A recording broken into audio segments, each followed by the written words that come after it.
rakyat Indonesia yang awam untuk melakukan sebuah tindakan yang memang kita rasa itu sebuah tindakan ujaran kebencian, juga memprovokasi bangsa Indonesia untuk melakukan people power, di mana people power itu juga tidak didukung sepenuhnya oleh rakyat Indonesia, karena pendukung-pendukung Jokowi dan kaum nasionalis juga menentang hal ini, apalagi berusaha untuk memakzulkan jalan ceritanya dari mana dan bagaimana sampai akhirnya Rocky Gerung sendiri menyatakan pernyataan yang memang sudah menghina seorang simbol dari negara, itu Presiden Jokowi.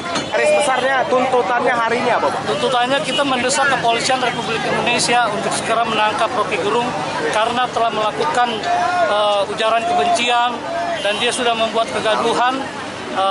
Dan yang pasti kita meminta untuk Kepolisian Republik Indonesia untuk segera menangkap Rocky Gerung agar tidak lagi ada Rocky Gerung yang lain.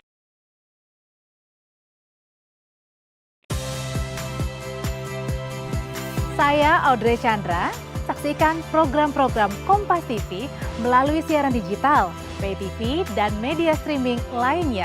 Kompas TV, independen, terpercaya.